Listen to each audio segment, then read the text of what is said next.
Hey everybody, welcome back to our channel. तो आज मैं फिर से अपने किसी सब्सक्राइबर का रिक्वेस्ट फुलफिल कर रहा हूं। मैं प्रिंस पाइप के ऊपर वीडियो बना रहा हूं। मैं खुद भी सोच रहा था क्योंकि मुझे खुद भी हर एक पैरामीटर पे ये स्टॉक बहुत ही बेहतरीन लग रहा था। इस दैट्स वाई मैं वीडियो बना रहा हूं। आप भी अगर चाहते हैं कि मैं किसी स्टॉक के ऊपर वीडियो बनाऊँ तो कमेंट सेक्शन में बताएं। और दूसरी बात कि हमारे 1000 सब्सक्राइबर पूरे होने वाले हैं, तो आप इसमें हमारा हेल्प करें। जल्दी से जल्दी 1K सब्सक्राइबर अगर न्यू ईयर से पहले पूरा हो जाता है तो बहुत ही अच्छा रहेगा ये चीज़। तो चलिए ज़्यादा बात किए बिना प्रिंस पाइप के ऊपर हम लोग चलते हैं।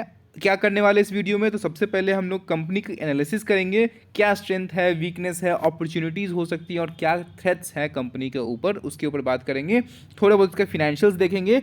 उसके बाद हम लोग उसके अल्टीमेटली चार्ट पैटर्न्स पे जा करके देखेंगे कि कंपनी कैसा परफॉर्म कर रही है अपने टेक्निकल चार्ट्स पे, क्या अपॉर्चुनिटीज़ हमारी, क्या एंट्री एग्जिट पॉइंट रहने वाले हैं।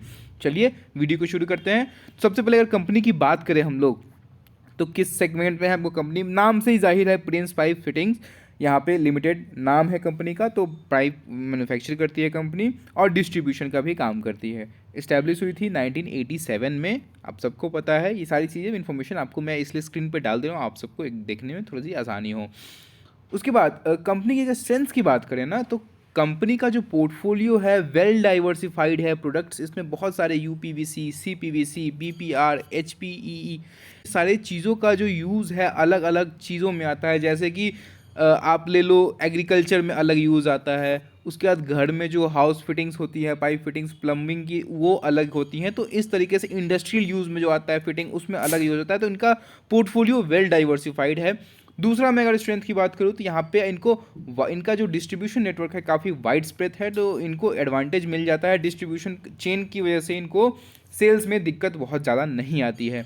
उसके बाद जो है इसका 7 जो है इनके स्ट्रेटेजिक जो प्लांट है, स्ट्रेटेजिकली काफ़ी अच्छी जगह पे लोकेटेड है ये। तो वो कहाँ कहाँ है, हरिद्वार में है, चेन्नई में है, कोल्हापुर में है, दादरा में है, जयपुर में है, तो ऐसे तेलंगाना में है। ऐसे ऐसे स्ट्रेटेजिकली इंपॉर्टेंट जगह पे इनके जो प्लांट है वो लोकेटेड है। तो इस वजह से इनको डिस्ट्रीब्यूशन में बहुत ज़्यादा दिक्कत नहीं आती है। उसके बाद मैं आपको अगर स्ट्रेंथ की बात करूँ तो इनका CAGR जो है लास्ट 5 ईयर्स में इनका जो रेवेन्यू है वो 15% के CAGR से कंपाउंडेड एनुअल ग्रोथ रेट इतने 15% से बढ़ा है। That is a good thing. तो ये चीज़ें कंपनी के लिए मुझे बहुत अच्छी लगी।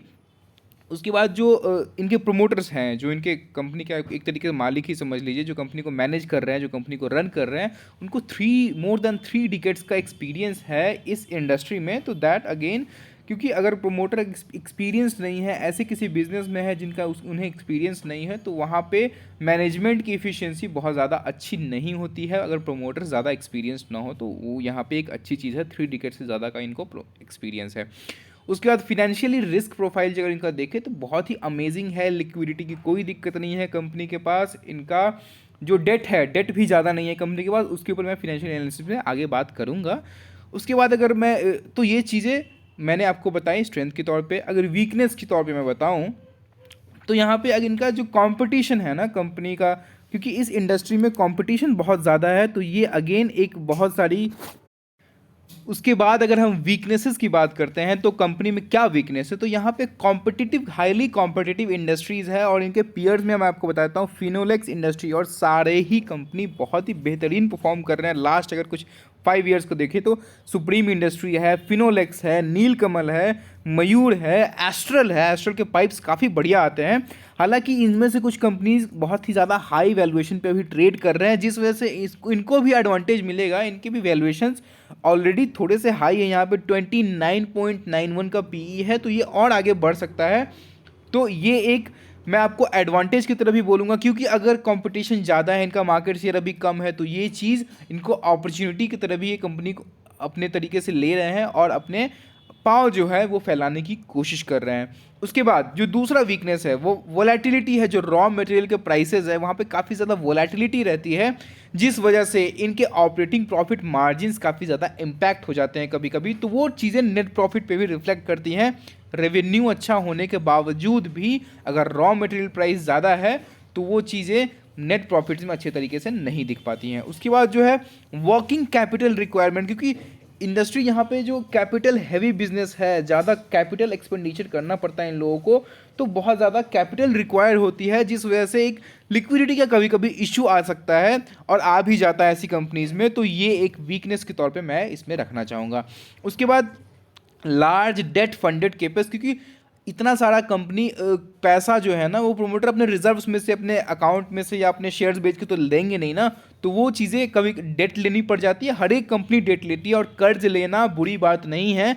कर्ज को सही तरीके से यूज करना ये समझदारी की चीज़ है। और कर्ज को अगर बेकार तरीके से यूज करते, जैसे आप लोग ही कर्ज लेके अगर स्टॉक में इन्वेस्ट करने लगे और उस स्टॉक में आपको अगर लॉस हो जाए या फंसा भी रह जाए और वो स्टॉक ऊपर मूव ना करे, तो आप पैनिक की सिचुएशन क्रिएट होता है, प्लस आपका इंटरेस्ट भी बढ़ता है। तो आपने उस कर्ज को तो लिया बट उसको सही तरीके से यूज नहीं किया, तो ये एक स्मार्ट डिसीजन नहीं है। बट आप कर्ज को लेकर कुछ प्रोडक्टिव चीज़ कर रहे हैं जहाँ से कुछ रिटर्न आने वाला है, तो that is a good thing. और कंपनीज हमेशा कर्ज लेती है, क्योंकि कर्ज का जो उनका इंटरेस्ट होता है, जो डेट लेती है उनका जो इंटरेस्ट होता है उससे ज़्यादा वो कमा लेंगी, उनको पता होता है ये चीज़। तो वर्किंग कैपिटल रिक्वायर्ड है और लार्ज काफ़ी ज़्यादा डेट भी लेती है कंपनी, तो ये एक वीकनेस के तौर पे मैं रखूँगा इस चीज़ में। उसके बाद कंपनी इतना छोटा होने के बाद, क्योंकि मिड कैप कंपनी है, आप सबको पता है ये, तो अपने शेयर होल्डर्स को थोड़ा बहुत डिविडेंड भी देती है अपने प्रॉफिट्स में से, तो इसकी ज़रूरत बहुत ज़्यादा नहीं है, तो स्टिल बट ये देती है अपने प्रॉफिट्स में से, तो एक वीकनेस की तरह मैं इस पर रखना चाहूँगा।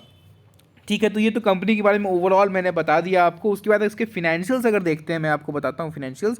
तो मैंने आपको बताया 7,713 करोड़ का मार्केट कैप है, मिड कैप कंपनी है। स्टॉक पी मैंने आपको बताया 29.9 का है, बहुत ज़्यादा ओवर वैल्यूड भी नहीं है, अंडर वैल्यूड भी नहीं है, बीच में कहीं पे ये है। तो उसके ऊपर मैं बताऊंगा टेक्निकल चार्ट पैटर्न पे कि आपको इसमें अभी पोजीशन बनानी चाहिए कि नहीं, कंपनी को खरीदना चाहिए कि नहीं, अभी स्टॉक को खरीदना चाहिए कि नहीं। रिटर्न ऑन इक्विटी की बात करते हैं, लास्ट 5 साल में तो 23.5 का रिटर्न ऑन इक्विटी है, अमेजिंग रिटर्न ऑन इक्विटी है। क्योंकि प्रमोटर को अपने शेयर होल्डर्स को अपने पैसे पे 23.5 का रिटर्न ऑन इक्विटी, इतना का CAGR मिल रहा है, तो that is a good 20% plus है। आप उस कंपनी में आराम से इन्वेस्ट कर सकते हो। सिर्फ यही एक पैरामीटर नहीं होता है जज करने का, बहुत सारे और पैरामीटर होते हैं। दैट्स वाई मैं वीडियो बना के आपको सिखाते रहता हूँ कि कैसे सारे पैरामीटर्स को चेक करके रिफाइंड तरीके से आप अपने एक बढ़िया इन्वेस्टमेंट डिसीजन बना सकते हैं। ठीक है, उसके बाद अगर हम लोग प्रोमोटर्स की होल्डिंग देखें तो 63.2 की प्रोमोटर होल्डिंग्स है, that is a good thing. बहुत मतलब 75% का कैप है, उससे ज़्यादा नहीं हो सकता है, बट 63 का अच्छा खासा प्रोमोटर के पास स्टेक होल्डिंग है इस कंपनी में। इंडस्ट्री का पी जहां 26.3 का है, वहां पे 29.9 का बहुत ज़्यादा महंगा नहीं है, बट स्टिल थोड़ा सा तो वैल्यूएशन इसके हाई हैं, क्योंकि स्टॉक प्राइस ने पिछले कुछ टाइम में बहुत लोगों के लिए तो मल्टी बैगर साबित हुआ है ये। और पैंडेमिक की बाद से बहुत लोगों ने इसमें पैसे अच्छे से बनाए हैं, आपने भी बनाए होंगे आई होप। तो आगे इसमें और बन सकते हैं कि नहीं, उसी के ऊपर ये वीडियो है, तो वीडियो को पूरा देखिए ताकि आपको एक कॉम्प्रिहेंसिव अंडरस्टैंडिंग मिल सके कि हमें क्या करना चाहिए अभी। तो उसके बाद अगर मैं बताऊं आपको, पीयर्स मैंने बताया आपको। उसके बाद मैं आपको सीधा लेकर चलता हूँ प्रॉफिट एंड लॉस। तो लास्ट 5 साल का मैं आपको दिखा रहा हूँ। 1000 करोड़ से बढ़ करके सीधा सीधा ट्रेलिंग 12 मंथ्स की बात करते हैं तो 2400 करोड़ का इनका रेवेन्यू सेल्स यहाँ पे आपको दिख रहा है। मार्जिन्स पे काफ़ी अच्छी तरीके से कंपनी ने काम किया, जहां 5 साल पहले 9% के मार्जिन्स पे काम करती थी, वहीं अभी 17-18% का मार्जिन्स होने लगा। मैंने आपको बताया कि मार्जिन्स जब तक कंपनी के अच्छे नहीं होंगे, प्रमोटर अगर ये चीज़ को इंश्योर नहीं करेगा कि कंपनी के मार्जिन्स अच्छे मार्जिन्स पे काम कर रही है, तो आपको सेल्स का भी क्या फ़ायदा होगा जब बॉटम लाइन ही नहीं होगी, रेवेन्यू बनने के बाद भी आपको अगर प्रॉफिट ही नहीं हो रहा है, नेट प्रॉफिट आपके बुक्स में दिख ही नहीं रहा है, तो क्या ही फ़ायदा है कंपनी चलाने का।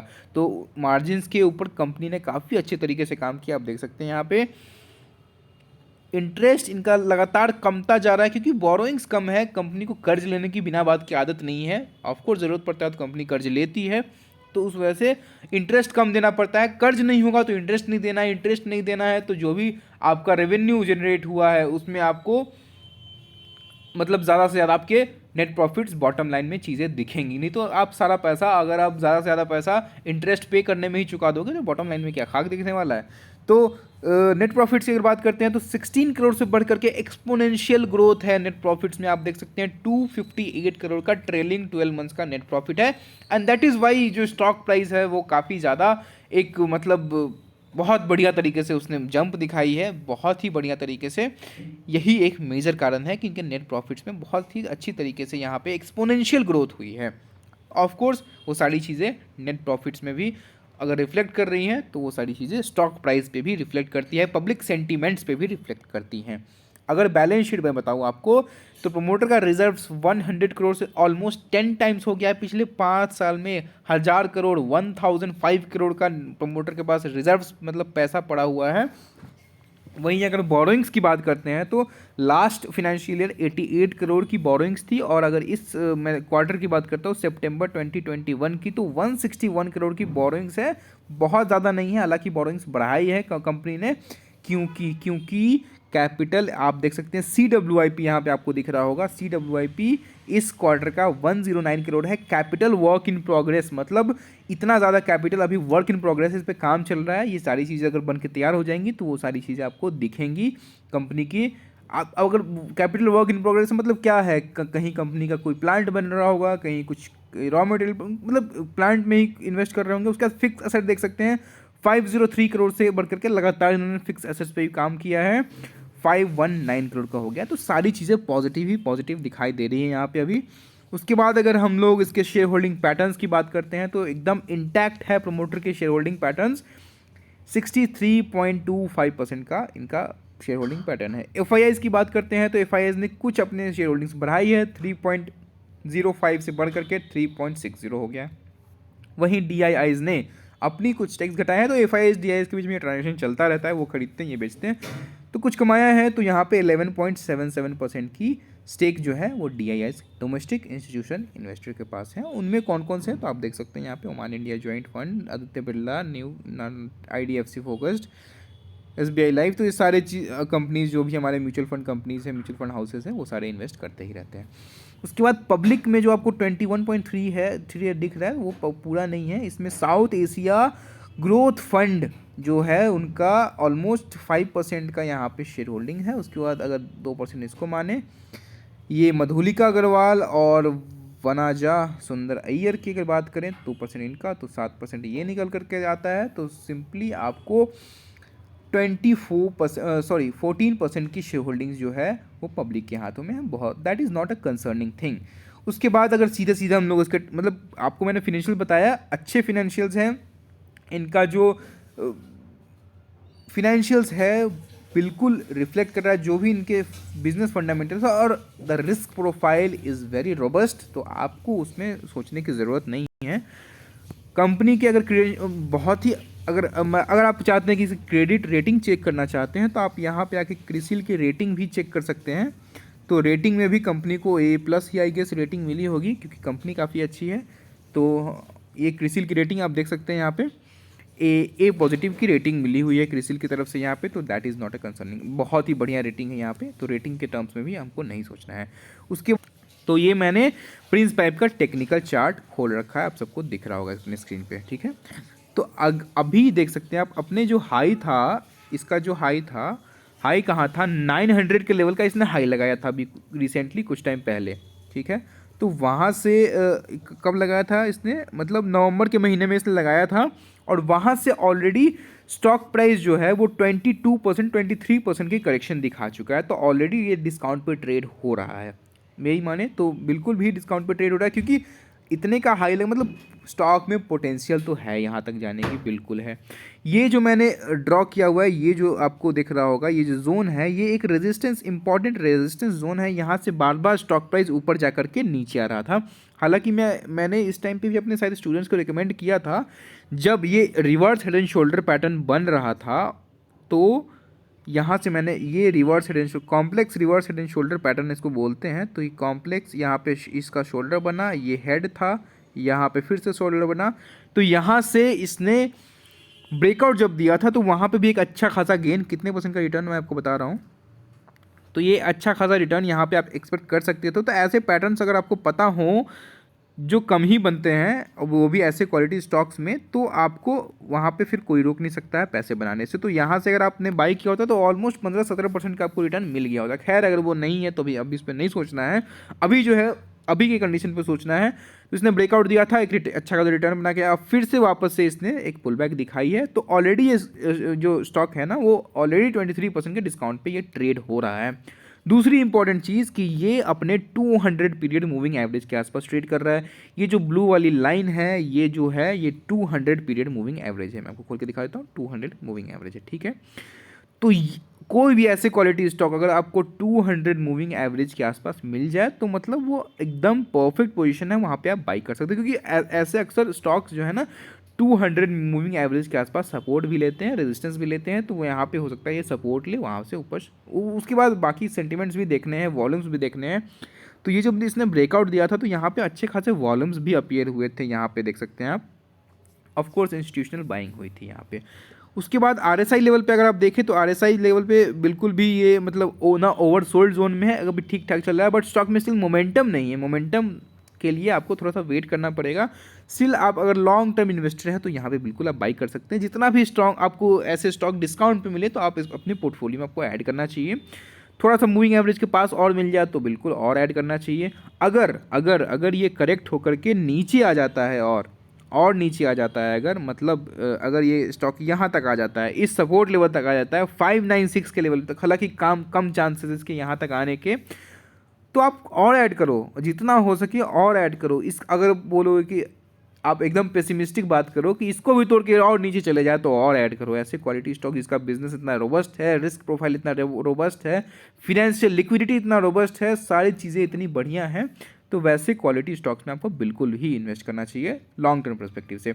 शॉर्ट टर्म अगर ट्रेडिंग की बात करते हैं तो क्या हो सकता है, तो अभी जो है ये क्या मैं देखूं अगर तो शायद एक इंपॉर्टेंट लेवल पे ये ट्रेड हो रहा है।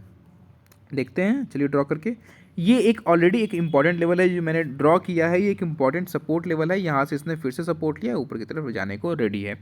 स्टिल अगर आप चाहते हैं थोड़ा सा सेफ रहें तो इस जोन को जब ब्रेकआउट देता है ऊपर वाले जोन को, तो आप एक पोजीशन बना सकते हैं और एक 800 के लेवल आपको देखने को मिल सकते हैं। तो यही था इसका टेक्निकल एनालिसिस। और आपको चाहते हैं कि कुछ इसमें मैं और कुछ बताऊं तो उसके ऊपर मैं एक अलग से, क्योंकि इसके ऊपर बहुत और भी वीडियो, हालांकि वीडियो बहुत लंबा हो जाता है, आप लोग देखते नहीं हो उतना वीडियो। मैं देखता हूँ अपना वॉच टाइम देखता हूँ तो बहुत ज़्यादा लोग 30% 40% रहता है, हालांकि लोग बढ़ा के देखते हैं। इसलिए मैं अपने वीडियो में ज़्यादा बकवास करता भी नहीं हूँ, क्योंकि लोगों को वैल्यू डिलीवर करना होता है, लोगों को सिखाना होता है, ज़्यादा बकवास करने का कोई मतलब नहीं है। तो लेकिन आप लोग इसके लिए काम की चीज़ें देखा करें, काम की, क्योंकि मैं हमेशा इंपॉर्टेंट इन्फॉर्मेशन बताता हूँ, क्योंकि जो आपके लिए रेलेवेंट होती है वही मैं बताता हूँ। तो चलिए बस आज के लिए इतना ही, मिलते हैं नेक्स्ट वीडियो में, तब तक के लिए गुड बाय।